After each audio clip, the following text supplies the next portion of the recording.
Beneran nggak sih Indonesia dijajah oleh Belanda selama 350 tahun?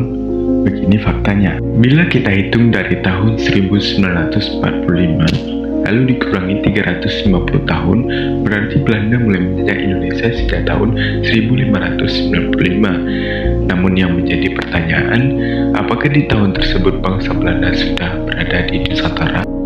Faktanya, kedatangan bangsa Belanda di Nusantara baru terjadi pada tanggal 22 Juni 1596 di wilayah Banten, yang kala itu ekspedisi tersebut dipimpin oleh Cornelis de Houtman.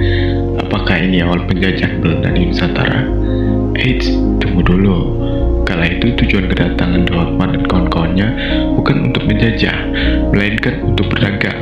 Bahkan kedatangan mereka sempat ditolak oleh penguasa Banten karena de Houtman dianggap sangat arogan. Hingga kemudian mereka diusir dari Nusantara. Namun 2 tahun kemudian, Jacob van Eyck dan kawan-kawannya menyusuri pantai Jalan Cornelis de Houtman untuk pergi ke Banten. Dan pada saat tiba di Banten, mereka disambut dengan cukup baik karena sikapnya yang cukup ramah. Dari situ kemudian mereka diperbolehkan untuk berdagang, dan akhirnya mereka pun pulang dengan membawa banyak rempah-rempah. Sesampainya di Belanda, mereka menjual rempah-rempah tersebut dengan harga yang berkali-kali lipat.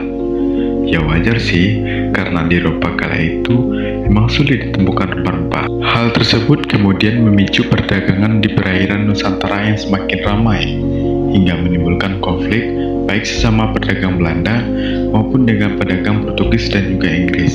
Hingga kemudian dari situlah mulai didirikan perserikatan yang kita kenal dengan nama VOC pada tahun 1602. Sampai di sini VOC juga bukan mewakili negara Belanda loh. Bahkan keberadaan VOC hanya bertahan sampai tahun 1799 akibat korupsi yang cukup parah. VOC kemudian dibubarkan dan seluruh asetnya diserahkan oleh pemerintah Belanda. Setelah dibubarkan, Belanda mengubah sistemnya menjadi daerah otonom yang kita kenal sebagai Hindia Belanda. Sejak tahun 1800, Hindia Belanda berusaha melebarkan kekuasaannya di Nusantara lewat penjajahan. Namun tentu saja hal itu gak mudah. Mereka melakukan berbagai perlawanan memerangi Hindia Belanda. Banyak terjadi di Nusantara dari rentang tahun 1800 hingga tahun 1912. Barulah setelah itu, Belanda dinyatakan secara resmi menguasai seluruh Nusantara karena sudah berhasil mengalahkan seluruh kerajaan yang ada di Nusantara. Jadi kalau gitu, dari mana angka 350 itu muncul? Istilah Indonesia dijajah 350 tahun berasal dari perkataan Insinyur Soekarno.